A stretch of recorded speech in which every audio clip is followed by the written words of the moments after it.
Paulo Coelho, 11 minutos. Cogió las 2 maletas y las puso encima de la cama. Siempre habían estado allí, esperando el día en que todo llegaría al final. Imaginaba que las llenaría de regalos, vestidos nuevos, fotos en la nieve y en las grandes capitales europeas. Recuerdos de un tiempo feliz en el que había conocido el país más seguro y generoso del mundo. Tenía algunos vestidos nuevos, era verdad, y algunas fotos en la nieve, que había caído un día en Génove. Pero aparte de eso, nada más era como había imaginado. Había llegado con el sueño de ganar mucho dinero, aprender sobre la vida y sobre quién era, comprar una hacienda para sus padres, encontrar un marido y traer a la familia a conocer el lugar en el que vivía. Volvía con el dinero justo para realizar un sueño, sin haber visitado las montañas, y lo que era peor, ahora era una extraña para sí misma. Pero estaba contenta, sabía que había llegado el momento de terminar con todo aquello. Poca gente en el mundo lo sabe. Había vivido solo 4 aventuras: ser bailarina en un cabaret, aprender francés, trabajar como prostituta y amar perdidamente a un hombre. ¿Cuánta gente puede vanagloriarse de tantas emociones en un año? Era feliz, a pesar de la tristeza. Y esa tristeza tenía un nombre. No se llamaba prostitución, ni Suiza, ni dinero, sino Ralph Hart, aunque jamás lo hubiese reconocido. En el fondo de su corazón, le gustaría haberse casado con él, el hombre que ahora la esperaba en una iglesia, listo para llevarla a conocer a sus amigos, su pintura, su mundo. Pensó en faltar a la cita y hospedarse en el hotel cerca del aeropuerto, ya que el vuelo salía a la mañana siguiente. A partir de entonces, cada minuto pasado a su lado sería un año de sufrimiento en el futuro, por todo aquello que ella podría haber dicho y no diría, por los recuerdos de su mano, de su voz, de su apoyo, de sus historias. Abrió de nuevo la maleta, sacó el pequeño vagón eléctrico que él había regalado la primera noche en su apartamento. Lo contempló durante algunos minutos y lo tiró a la basura. Aquel tren no merecía conocer Brasil, había sido inútil e injusto con el niño que siempre lo había deseado. No iría a la iglesia, tal vez se le preguntase algo, y si contestaba la verdad, me marcho. Él le pediría que se quedase. Se lo prometería todo para no perderla en aquel momento. Le declararía su amor ya demostrado en todo el tiempo que habían pasado juntos. Pero había aprendido a convivir en libertad y ninguna otra relación saldría bien. Tal vez ese fuese el único motivo por el cual se amaban. Porque sabían que no se necesitaban el uno al otro. Los hombres siempre se asustan cuando una mujer dice: quiero depender de ti. Y a María le gustaría llevarse consigo la imagen de Ralph Hart, apasionado, entregado, dispuesto a hacer cualquier cosa por ella.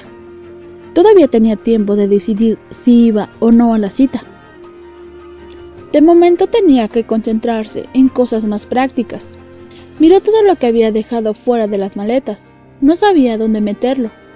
Decidió que el dueño del inmueble tomaría la decisión cuando entrase en el apartamento y encontrarse los electrodomésticos en la cocina, los cuadros comprados en el mercado de segunda mano, las toallas y la ropa de cama. No podría llevarse nada de eso a Brasil, ni aunque sus padres lo necesitasen más que cualquier mendigo suizo. Le recordarían siempre todo en lo que se había aventurado.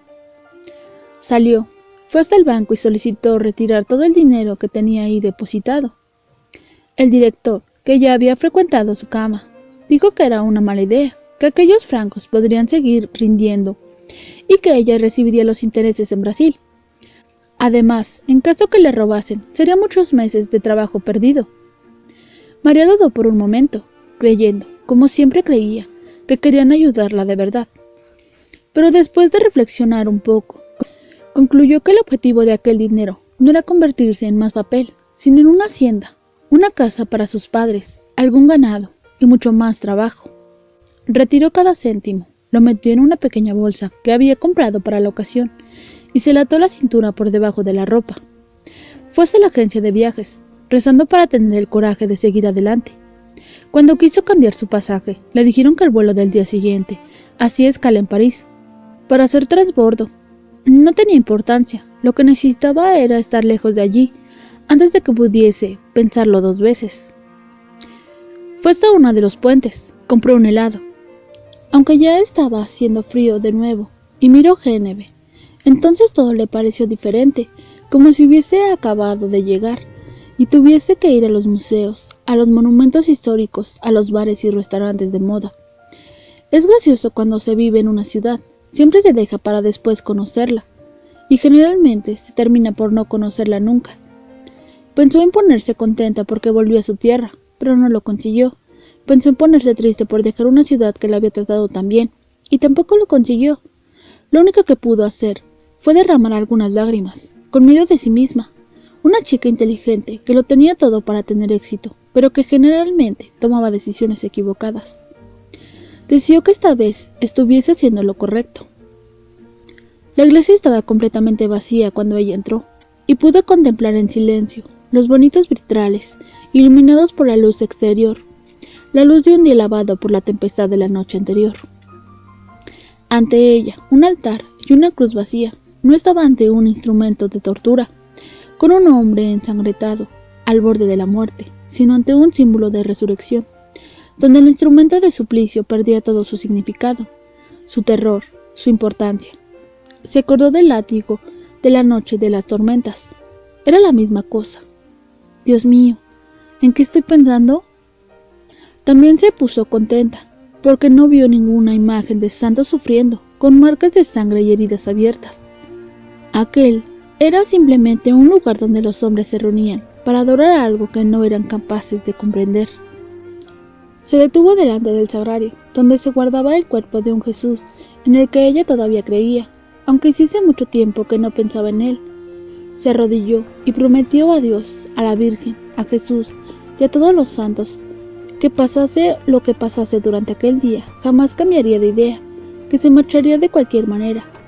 Hizo esta promesa porque conocía bien las trampas del amor y cómo son capaces de transformar la voluntad de una mujer. Poco después, María sintió la mano que le tocaba en el hombro, e inclinó su rostro para que tocase la mano. «¿Cómo estás?» «Bien», dijo la voz, sin ninguna angustia. «Muy bien. Vamos a tomar nuestro café».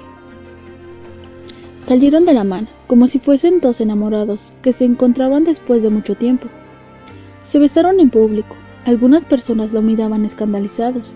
Ambos sonreían, por el malestar que estaban causando y por los deseos que despertaban con el escándalo, porque sabían que en realidad ellos querían hacer lo mismo. El escándalo era solo eso. Entraron en un café, igual que todos los demás, pero que aquella tarde era diferente, porque ellos dos estaban allí y se amaban. Hablaron sobre Géneve, las dificultades de la lengua francesa, los males del tabaco, ya que ambos fumaban, y no tenían al menos intención de dejar el vicio. María quiso pagar el café, y él aceptó. Fueron a la exposición. Ella conoció su mundo, artistas, ricos que parecían aún más ricos, millonarios que parecían pobres, gente que preguntaba cosas sobre las cuales jamás había oído hablar. Le gustó a todos, elogiaron su manera de hablar francés, le hicieron preguntas sobre el carnaval, el fútbol, la música de su país. Educados, amables, simpáticos, encantadores. Al salir, él le dijo que iría a la discoteca aquella noche, a verla. Ella le pidió que no lo hiciese, que tenía la noche libre y que le gustaría invitarlo a cenar. Él aceptó. Se despidieron, quedaron en verse en casa de él, para cenar en un simpático restaurante, en la pequeña plaza del Cologny, por donde siempre pasaban en taxi, pero jamás le había pedido que se detuviesen para conocer el sitio. Entonces María se acordó de su única amiga, y decidió ir hasta la biblioteca, para decirle que no volvería más. Estuvo atrapada en el tráfico durante un rato, que parecía una eternidad, hasta que los kurdos terminasen de manifestarse, otra vez, y los coches pudiesen volver a circular normalmente, pero era de nuevo dueña de su tiempo. Eso no tenía importancia. Llegó cuando la biblioteca estaba a punto de cerrar. Puede que sea demasiado íntimo, pero no tengo ninguna amiga a quien confiar estas cosas, dijo la bibliotecaria en cuanto María entró. ¿Aquella mujer no tenía amigas? Después de vivir toda su vida en el mismo lugar, estar con gente durante el día, ¿acaso no tenía nadie con quien hablar? En fin, descubría a alguien como ella, o mejor dicho, alguien como todo el mundo. He estado pensando en lo que leí sobre el clítoris. No, ¿acaso no podía pensar en otra cosa? Y vi que, aunque hubiese sentido siempre mucho placer durante las relaciones con mi marido, me costaba mucho tener un orgasmo. ¿Crees que eso es normal? ¿Cree usted que es normal que los kurdos se manifiesten todos los días? ¿Que las mujeres enamoradas huyan de su príncipe encantado? ¿Que la gente sueñe con haciendas en vez de pensar en el amor? ¿Hombres y mujeres que venden su tiempo sin poder volver a comprarlo? Y sin embargo, todo eso sucede, así que no importa lo que yo crea o deje de creer, es siempre normal. Todo aquello que vaya contra la naturaleza, contra nuestros deseos más íntimos, todo es normal a nuestros ojos, aunque parezca una aberración a los ojos de Dios. Buscamos nuestro infierno, llevamos milenios construyéndolo, y después de mucho esfuerzo, ahora podemos vivir de la peor manera posible. Miró a la mujer, y por primera vez en todo aquel tiempo, le preguntó su nombre. Solo conocía su nombre de casada. Se llamaba Heidi. Estaba casada hace 30 años, y jamás había cuestionado si era normal no tener un orgasmo durante la relación sexual con su marido. No sé si debería haber leído todo eso. Tal vez fuese mejor vivir en la ignorancia, creyendo que un marido fiel, un apartamento con vista al lago, 3 hijos y un empleo público era lo que una mujer podía soñar. Ahora, desde que tú llegaste aquí y desde que leí el primer libro, estoy muy preocupada por aquello en lo que he convertido mi vida. ¿Será todo el mundo así? Le puedo garantizar que sí. Y María se sintió una joven sabia ante aquella mujer que le pedía consejos. ¿Te gustaría que entrase en detalles? María asintió con la cabeza. Está claro que todavía eres muy joven para entender de estas cosas, pero justamente por eso me gustaría compartir un poco mi vida, para que no cometas los mismos errores que yo cometí. Pero el clítoris, ¿por qué será que mi marido nunca le presta atención? Creía que el orgasmo tiene un lugar en la vagina, y me costaba mucho, pero mucho, fingir algo que él imaginaba que yo debía sentir. Claro, yo sentía placer, pero un placer diferente, solo cuando la fricción era en la parte superior. ¿Entiendes? Sí. Y ahora he descubierto por qué. Está allí. Señaló un libro en su mesa, cuyo título María no conseguía ver. Hay un grupo de nervios que van desde el clítoris hasta el punto G, y que es predominante. Pero los hombres piensan que no, que penetrarlo es todo. ¿Sabes qué es el punto G? Hablamos de eso el otro día, dijo María, esta vez como la niña ingenua. Justo al entrar, primer piso, ventana al fondo. Claro, los ojos de la bibliotecaria se iluminaron. Comprueba por ti misma, ¿cuántos de tus amigos han oído hablar de eso? Ninguno. ¡Qué absurdo! Pero así como el clítoris fue una invención de ese italiano, el punto G es una conquista de nuestro siglo. Muy pronto ocupará todos los titulares, y ya nadie podrá ignorarlo. ¿Te imaginas qué momentos revolucionarios estamos viviendo? María miró su reloj, y Heidi se dio cuenta de que tenía que hablar deprisa, enseñarle a aquella hermosa joven que las mujeres tenían todo el derecho de ser felices, de realizarse, de modo que la siguiente generación pudiese beneficiarse de todas esas extraordinarias conquistas científicas. El doctor Freud no estaba de acuerdo porque no era mujer, y porque tenía el orgasmo en su pene, creía que todas estábamos obligadas a sentir el placer en la vagina. Tenemos que volver al origen, a aquello que siempre nos ha dado placer, el clítoris y el punto G. Muy pocas mujeres consiguen tener una relación sexual satisfactoria, de modo que si tienes dificultades para conseguir la alegría que mereces, voy a sugerirte algo. Invierte la posición, que se acueste tu pareja, y tú ponte siempre encima. Tu clítoris golpeará con más fuerza en su cuerpo, y tú, no él, conseguirás el estímulo que necesitas. Mejor dicho, el estímulo que mereces. María, sin embargo, solo fingía no estar prestando atención a la conversación. Entonces, no era solo ella, no tenía ningún problema sexual, era toda una cuestión de anatomía. Sintió ganas de besar a aquella mujer, mientras un peso inmenso, enorme, salía de su corazón. Qué bien haberlo descubierto siendo todavía joven. Qué magnífico día estaba viviendo. Heidi sonrió con un aire cómplice. Ellos no lo saben, pero nosotras también tenemos una erección. El clítoris se pone erecto. Ellos debían de ser los hombres. María se armó de valor, ya que la conversación estaba tan íntima. ¿Ha tenido alguna aventura fuera del matrimonio?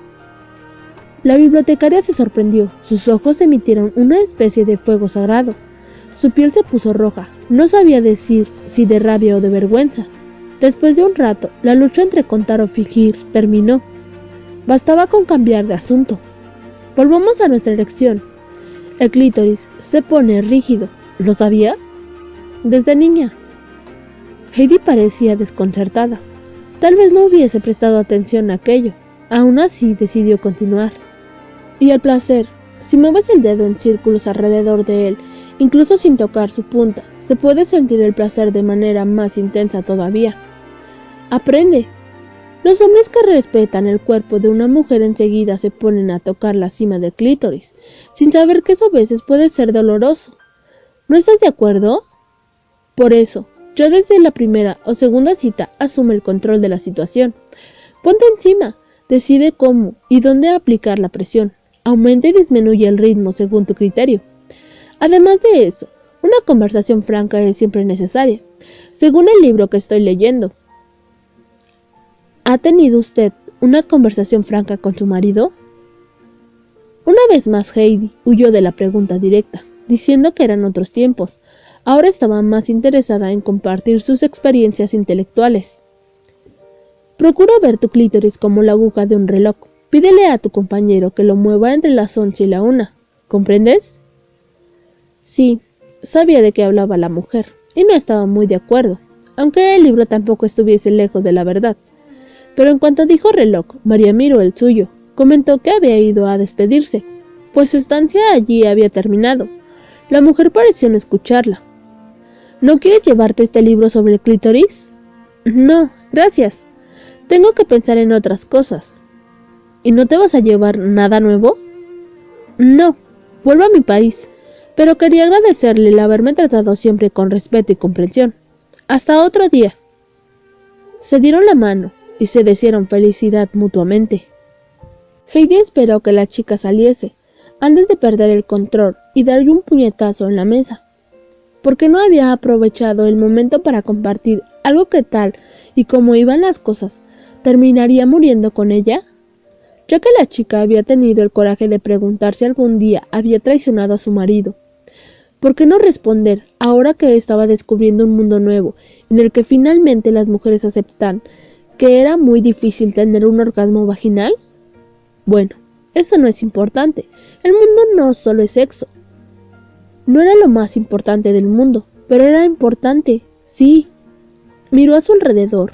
Gran parte de aquellos miles de libros que la rodeaban contaban una historia de amor, siempre la misma historia. Alguien se enamora, encuentra, pierde y vuelve a encontrar otra vez.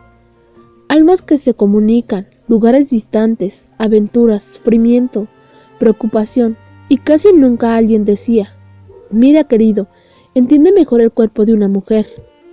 ¿Por qué los libros no hablaban abiertamente de eso?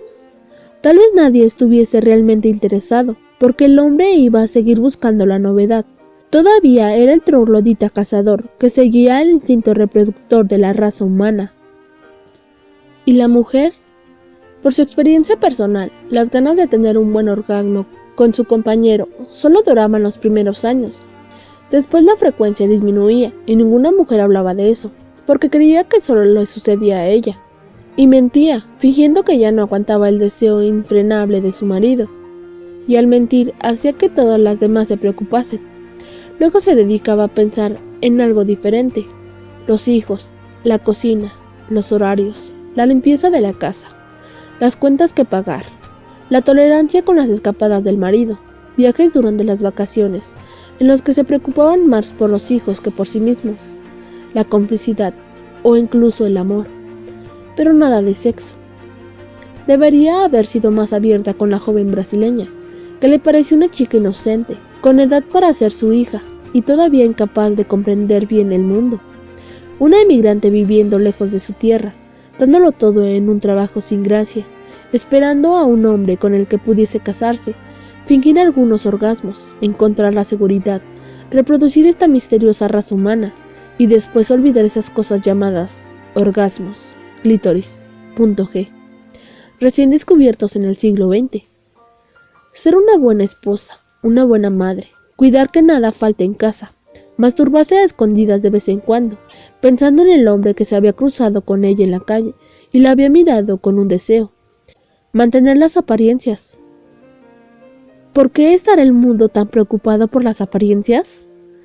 Por eso no había respondido la pregunta. ¿Ha tenido una aventura fuera del matrimonio? Esas cosas mueren con uno, pensó. Su marido siempre había sido el hombre de su vida, aunque el sexo fuese cosa del pasado remoto.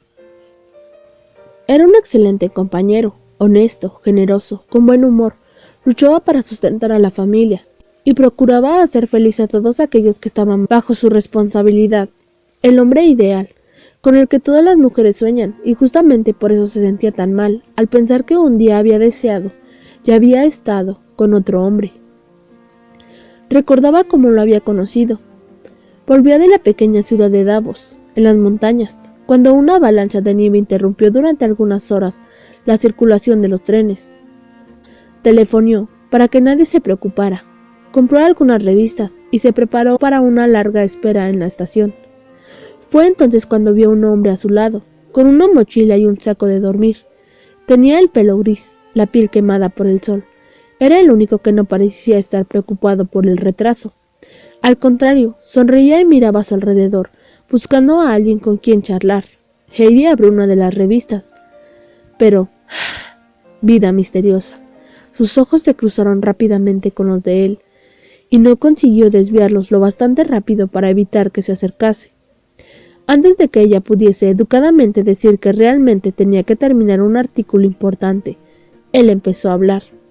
Dijo que era escritor, que volvía de una reunión en la ciudad, y que el retraso de los trenes lo harían perder el avión a su país. Al llegar a Génove, ¿podría ayudarlo a encontrar un hotel? Heidi lo miraba. ¿Cómo alguien podía estar de tan buen humor después de perder un vuelo y tener que esperar en una incómoda estación de tren hasta que las cosas se resolviesen? Pero el hombre empezó a hablar, como si fuesen viejos amigos. Habló de sus viajes, del misterio de la creación literaria, y para su espanto y horror, sobre todas las mujeres que había amado y encontrado a lo largo de su vida. Heidi simplemente decía que sí con la cabeza, y él continuaba. Alguna que otra vez se disculpaba por hablar mucho y le pedía que hablase un poco de sí misma. Pero todo lo que se le ocurría decir era: soy una persona común, sin nada de extraordinario. De repente, ella se vio deseando que el tren no llegase nunca. Aquella conversación era muy interesante. Estaba descubriendo cosas que solo habían entrado en su mundo a través de las novelas de ficción, y como jamás volvería a verlo, se armó de valor. Más tarde no sabría explicar por qué, y comenzó a hacerle preguntas sobre temas que le interesaban. Pasaba por una época difícil en su matrimonio. Su marido reclamaba mucho su presencia, y Heidi quiso saber qué podía hacerlo feliz. Él le dio algunas explicaciones interesantes, le contó una historia, pero no parecía muy contento al tener que hablar del marido. «Eres una mujer muy interesante», dijo, usando la frase que hacía muchos años ella no oía. Heidi no supo cómo reaccionar. Él notó su bochorno, y enseguida se puso a hablar sobre desiertos, ciudades perdidas, y mujeres cubiertas con un velo, o con las cinturas desnudas, guerreros, piratas y sabios. El tren llegó, se sentaron uno al lado del otro, y ahora, ella ya no era la mujer casada, con una casa junto al lago, 3 hijos que criar, sino una aventurera que llegaba a Génove por primera vez. Miraba las montañas, el río, y se sentía contenta por estar con un hombre que quería llevársela a la cama, porque los hombres solo piensan en eso. Pensó en cuántos hombres habían sentido lo mismo, y jamás les había dado ninguna oportunidad. Pero aquella mañana, el mundo había cambiado. Era una adolescente de 38 años que asistía deslumbrada a las tentativas de seducirla. Era lo mejor del mundo. En el otoño prematuro de su vida, cuando pensaba que ya tenía todo lo que podía desear, aparecía aquel hombre en la estación de tren y entraba sin pedir permiso. Se aparearon en Génove. Ella le indicó un hotel. Modesto, había insistido él, porque debía partir aquella mañana, y no estaba prevenido para un día más en la carísima Suiza. Le pidió que lo acompañase hasta la habitación con él, para ver si todo estaba en orden. Heidi sabía lo que le esperaba, pero aún así aceptó la proposición. Cerraron la puerta, se besaron con violencia y deseo. Él le arrancó la ropa, y Dios mío, conocía el cuerpo de una mujer, porque había conocido el sufrimiento o la frustración de muchas. Hicieron el amor toda la tarde, pero al llegar la noche con el canto del disipo, y ella dijo la frase que no le gustaría haber pronunciado jamás: «Tengo que volver, mi marido me espera». Él encendió un cigarro, permanecieron en silencio algunos minutos, y ninguno de los dos dijo adiós. Heidi se levantó y salió sin mirar atrás, sabiendo que no importaba lo que dijesen, ninguna palabra o frase tendría sentido. Nunca más volvería a verlo, pero en el otoño de su desesperanza, durante algunas horas, había dejado de ser la esposa fiel, el ama de casa, la madre amorosa, la funcionaria ejemplar, la amiga constante, y había vuelto a ser simplemente mujer. Qué pena que no le conté esto a la chica, se dijo.